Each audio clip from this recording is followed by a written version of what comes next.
This is Mark Beck. I met him many, many years ago. He's a Caritas coach, and he's a very extraordinary person. He is a visionary conscious leader in nursing. He has some really interesting ideas. I'm so glad that I'm being able to share them with you. He's been working with developing a new curriculum, and he's going to tell you all about that. But one of the most important things that I have to share is this: he's an extraordinary person with an extraordinary mind, and he's got a very creative perspective on nursing. And one of the things that I think is most important during this telesummit is how can we envision the future, stepping out of the box, stepping out of what already is into what needs to be created for the future of nursing and for the future of healthcare. So Mark, I'd love for you to introduce any other things you have that you'd like to introduce. And then I'm really interested in your ideas of what we need to do as a profession and as based on the discipline of nursing, where we need to step forward into as we move from where we are into the future. So thank you very much. I'm very happy to be here with you all. One of the things that I'm doing now is my current job. I'm an assistant professor of nursing at the Samuel Merritt University, which is a standalone health sciences university in the Bay Area. And this was I teach in the RN to BSN program. So I was asked to help design the curriculum to bring the Caritas perspective to curriculum that was being created for an RN to BSN program. This was a specific request because it was a partnership. It was an academic service partnership between Kaiser Permanente and Samuel Merritt University. And Samuel Merritt University and Kaiser have had a long-standing academic relationship going back into the 70s when they first created and funded the first CRNA program in Northern California. So I was brought in to actually help design some of that curriculum. And one of the things that I like to start out with where we are today is I like to read a little passage from Wendell Berry. He is a renowned author and speaker, but he also really talks about how we are inextricably bound to Mother Earth and to the universe. And to me, for this introduction was a passage by Wendell, but it's at the beginning in the introduction of The Heart of Higher Education by Parker Palmer and Arthur Jonick. And many of you know Parker Palmer as an excellent mentor in teaching. But this particular passage just really grabbed me, literally just reached out and grabbed me by the heart. And Wendell says, the thing being made in the university is humanity. What universities are mandated, and he italicizes the word mandated, to make or to help to make is human beings in the fullest sense of those words. Not just trained workers or knowledgeable citizens, but respectable heirs and members of human culture. Underlying the idea of a university, the bringing together, the combining into one of all the disciplines, is the idea that good work and good citizenship are not the inevitable byproducts of the making of a good, that is, a fully developed human being. And to me, that is where we need to step into. What I've discovered is that we're still operating, our operating system, our OS, is still from the 19th century. We are still turning out curriculum and nurses who are very smart and very informed, but they're very much based on an industrial model of education. And we, as leaders, need to rethink, what does it mean to bring science and the humanities into the same room, but also not just the same room, but to actually help the new nurse connect them. Because particularly in this particular time, we need the human element. We need, it's not just the antibody test, it's not just the swabs, it's not just the test for COVID-19, it's the touch, it's the being able to say, I'm here with you. It's being human. And part of what I think our challenge is, and Gene Watson has talked about this a lot, is that nursing sold its soul to the healthcare industry when we decided to become part of the hospital system rather than part of the system that, if we look at Henry Street, the Henry Street nurses, and how they just actually created out of nothing public health nursing. And think about where we would have been had nurses been able to be in charge of public health in this country. I think that what it's important for us to do as leaders is to reconceptualize and bring not only the latest science and techniques, but where are we with the humanity piece, to be able to be authentically present with our patients. Medicine is even now instilling courses into medical education about how to be a good listener. Listening is the key to diagnostic accuracy, and being able to really understand the condition, because the patient comes to us as a collection of symptoms, and they're not just physical, they're also mental, psychological, and spiritual. We have a particular place in nursing to be able to attend to the whole being. That was the charge that Florence Nightingale gave to us. Go ahead. Go ahead. No, I want you to finish. So she gave us that charge to be attending to the whole person and to put that person into the right conditions for nature to heal. And as I reflect on those words, I think in terms of how visionary, how forward-thinking that was, particularly in her time when germ theory was just beginning, wasn't even really a part of the vocabulary or the thought process of medicine in that time. I'd like to talk to you about, during this period of time, there is a deconstruction of the old systems, and there's an opportunity for nursing to step and become leaders in public health.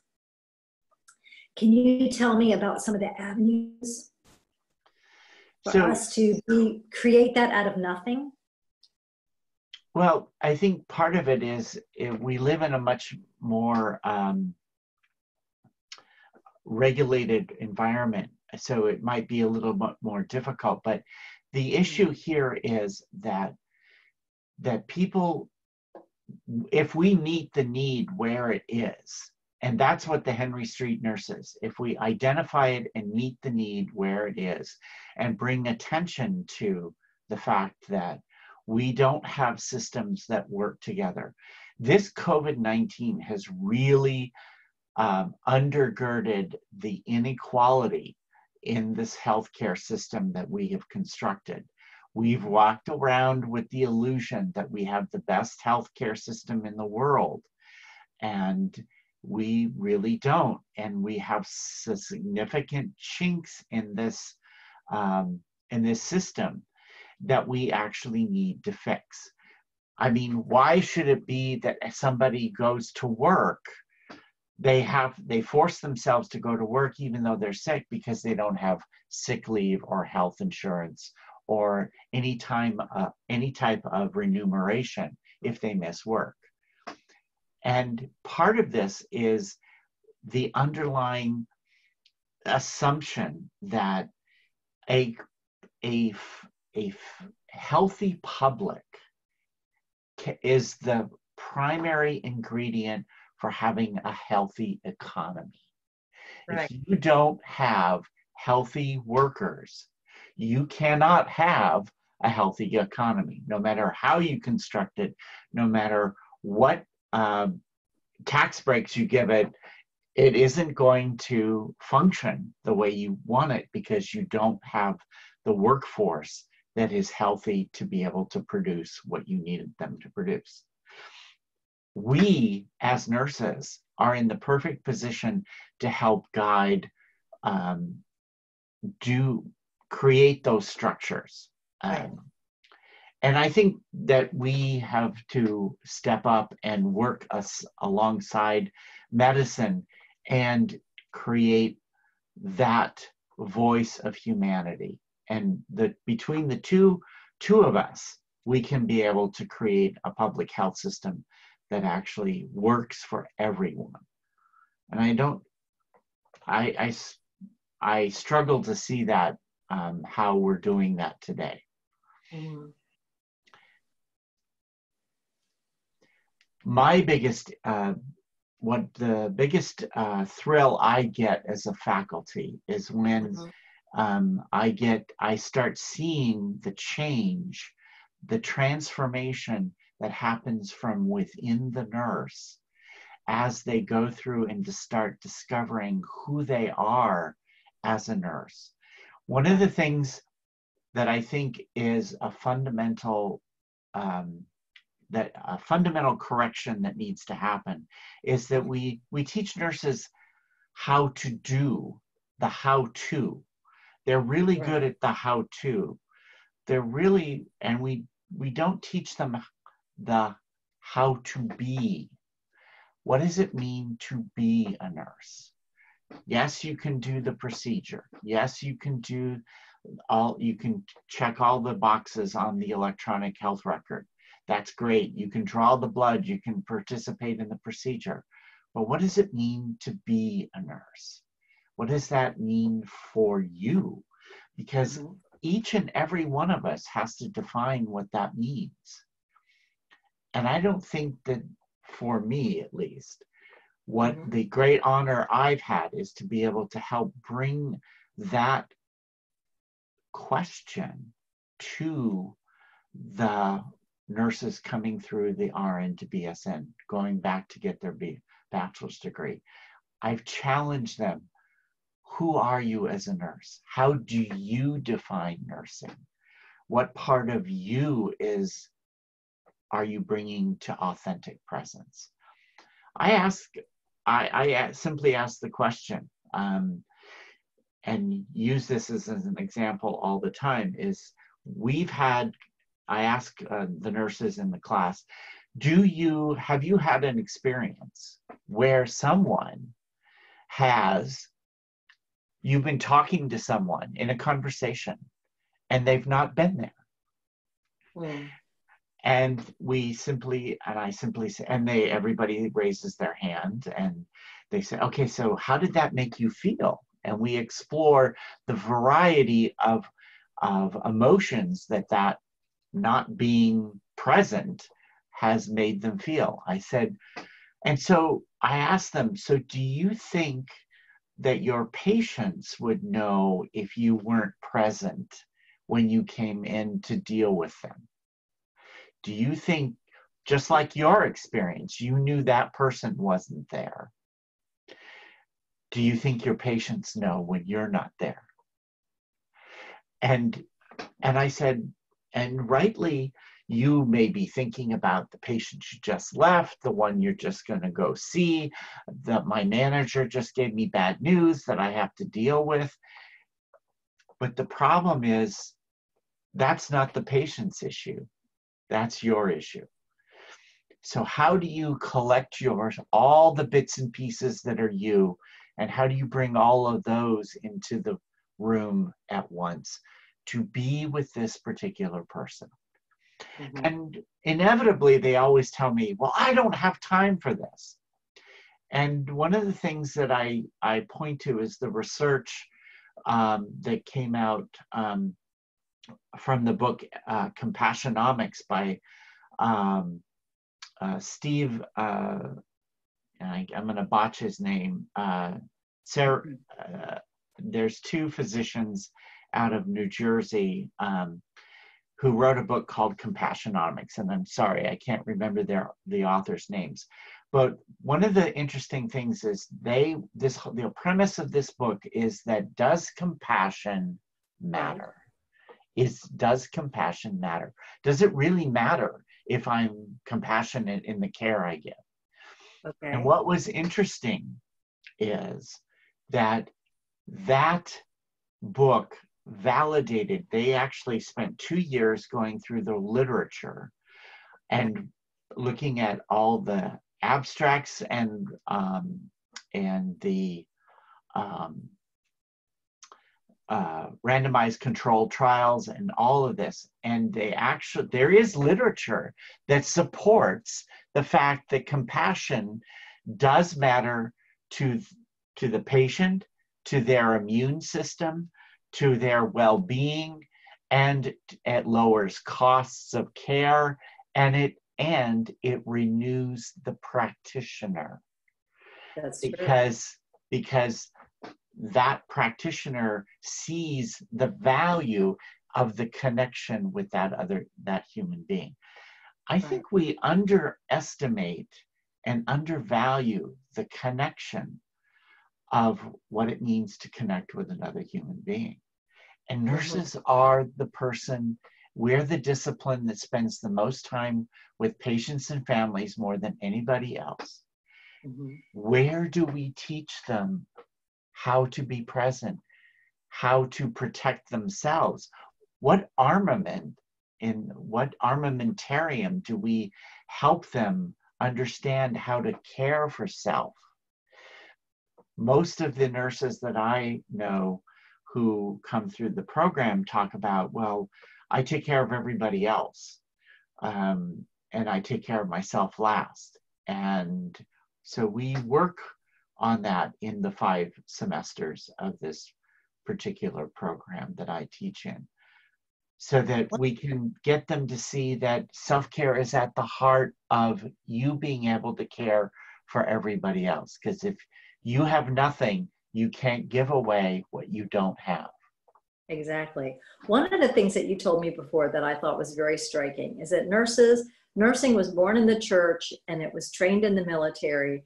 And where would you say we need to go now? I hear you talking about compassion and self-care and awareness and what we bring to nursing. How do we step forward from the history of nursing and create a new story? So I think the new story really begins with us reconceptualizing what the discipline is. Mm-hmm. And because one of the things we don't do, and I didn't know this until I actually went through the Caritas coach program, was mm-hmm. that the whole distinction between the discipline and the profession of nursing. Yeah. And I think it's really fundamental and it's a travesty that we don't teach nurses that there's about the difference and which holds what. So the discipline is really that body of knowledge and that compendium of specific knowledge that nurses have about the human condition and about interaction that's discipline specific, because that's part of what makes us a discipline. Right. where I think we've gotten lost is that we've put all the energy into the profession, which is in alignment with the healthcare delivery industry. That's where I think, and the profession is always going to evolve, because nursing is going to evolve as medicine and healthcare evolves. That's going to become, they just walk lockstep together. Okay. That changes constantly. What doesn't change are the values and beliefs and attitudes that the discipline holds about what nursing is, what's nursing's value, and what nursing contributes to the human being. That's where those values lie. And that's where the language lies. And one of the things that's really important is, how do you language what it means to be a nurse? Because we don't teach nursing about the language of nursing, about what it means to care for another person. And part of that is, I believe, comes from that whole female engendered second-class citizen mentality that leaders in the past have brought to the discipline, and so I think that we have a chance to re-engage the language, because as Robin Wall Kimmerer, an indigenous botanist in upstate New York, wrote in a wonderful book called Braiding Sweetgrass, she says, to be native to a place, you must first speak its language. To be native to a place, you must speak its language. You must first speak its language in order to be native. So in order to be a nurse, when I heard you say, we must speak our own language. Right. Yeah, go ahead, tell me. We must know what this is, what caring science, what caring is. What does it mean to care for another person? And doesn't necessarily mean that you have to be a nurse, but nursing is about the care of another human being. So what does that look like? What does that mean? How do I make that real for me? Because when I go into a patient's room, I'm bringing my understanding of nursing with me into that room. I'm bringing my whole self into that room. Right. And I'm putting that myself and my understanding of what I need to do at the disposal, and to encounter this other human being, the other, as Levinas would say. Right. And in that other, I have to remember that that's a fellow human being.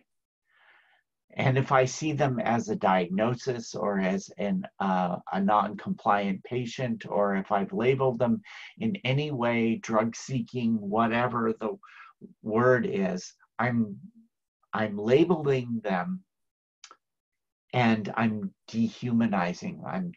As Levinas would talk about, I'm totalizing that patient. I'm making them an object. Well, so, can I just bring something up that's coming up for me, is totalizing nursing. We have, in essence, totalized nursing to where it's a task-oriented job. And we've got so much to do, and we've got so much to write down, and we've got so many tasks to do. I really wonder why we as nurses have not stopped what we're doing and said, we know exactly what we need to do, and be self-authoritative, and be able to say, I know my role, I know my part, I'm part of a team, and I know what part I bring to the patient. And I don't think we articulate that. I know that we're saying a language, but I think it's a way of being, what you were saying before. I just don't understand. I think that's what the future nurse needs to do. We have totalized ourselves as human beings, that we're functioning in a job. And we're not being the nurse. We're just doing nursing tasks. And until we say, I am a nurse, I know the phenomenon of connection and the language I speak at the bedside. I know what I do. And I value it. And we have to value it first before anyone else values what we do. And that's the turnaround I think we need. Yeah, what do you think about that? You're absolutely spot on. Absolutely spot on. And I will tell you, one of the things we do in this program is the very last class, we have 4 pillars in this program. Okay. that said, when we designed this, I asked the question, so why another RN to BSN program? There's a gazillion of them out there. So what will make this one different, other than Kaiser was paying for some scholarships money for this? But the question is, there's a thing in business called the value added proposition, the VAP. What makes your company or your product more valuable, and why would I want to have it? That's the value added proposition. That's what we have to talk about in nursing, that we're the added value proposition. It's exactly. It's the VAP. So there are 4 pillars. There are 4 pillars in this program that we one, that we want them to discover their vision in the future of nursing. Perfect. Because if you don't know where you're going, any road will do, as the Cheshire Cat said to Alice. Is that what the Cheshire Cat said? That's exactly what any road will do. So, because Alice got to the fork in the road and she says, oh my gosh, which way do I go? And that was the first appearance of the Cheshire Cat. He says, where do you want to go? She goes, I have no idea. And he says, then any road will do. Love that. Okay, so that's important. That's a great metaphor. I love that. So you have to have your own vision. Right. So discover your vision, my vision of what it means to be in nursing. The second is finding your voice. Nurses don't believe they have a voice. Right. They've used everyone else in the world to speak for them except themselves. Right. And if you don't know you have a voice, the third one is, discover your vision, finding your voice. Oh, so you can tell your story. Because, yes. Because your story is important, because this is how you came to be a nurse. But it's also, when you understand your story, you can bear witness to the story of another. I love it. And that is what nurses do the very best, is we attend to the story of another.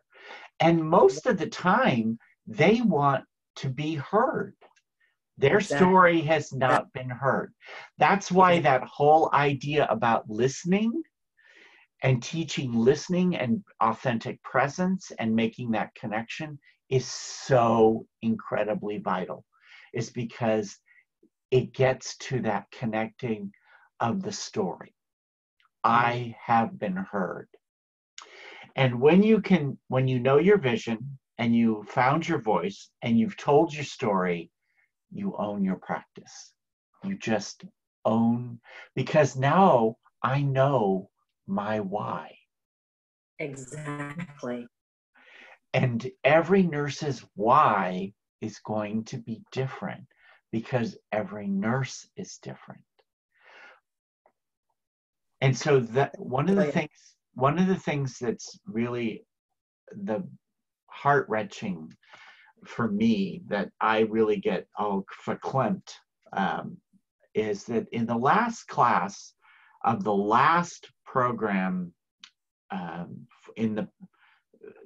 before they graduate, we asked them, did we meet? Did we accomplish the 4 pillars? The stories that come out are unbelievable about how this has transformed them into a reflective practitioner who understands who they are and why. And they literally talk about how they relate to their patients differently. They relate to their family differently because they see themselves differently. Well, it's transpersonal knowing, and it's transformation at its best. And what you've been able to do is activate the human potential within the person, activating not only their role of who they're going to become as a nurse, but also activated their humanness, which is such an important point of what they bring to nursing. That's exactly right. That's exactly right. And that's exactly what Wendell Berry said a university was for. That's right. So in conclusion, repeat to me in paraphrase what he said and how it relates to where we are at this standing point in nursing, how we go into the future. I think that where we go in the future is that nursing needs to how should I say this? What word I want to use? Reground itself in the discipline of nursing, to be able to teach the language of nursing so that we are encountering and caring for human beings. And the very first human being we have to care for is ourselves. And once we learn to care for ourselves, we can start to work on caring and bringing that forth to others, because that's what we are called to do. And the university is the medium, the institution that has been charged with bringing science and humanity together. Thank you. I really appreciate you, Mark. I love your brilliance. You're a creative. You are really a very inspirational person. I think this university that you've created by asking what's the difference between this program and all the other programs, I really see what you're saying in an educational experience. That's the future of nursing. Not only why, who, how, and there's a transformational experience so we can go into the future fully being ourselves and knowing our voices. So the challenge we have as a discipline is, how do we start this from the beginning when you first get accepted to nursing school? Yeah. See, I'm dealing with it where they're already nurses, so they already have experience. How do we do this from the get-go? Right. That's the future. How do we do this from the get-go? Right. Well, thank you so much. I appreciate it. I'll be back in touch with you. All right. And I'm just doing all the interviews now, and I am having the most incredible experience. I love your interview. I learned so much, and it crystallizes for me the future of nursing. I'm hearing so many powerful ideas, and I really hope the listeners are putting it all together too, because I think to me, it's the synthesis of all these voices as we come together as a collective to talk about and learn from the wisdom of each other. And I appreciate you so much. Thank you for inviting me. Of course. Of course. All right. Take care. You too. Okay. Bye-bye.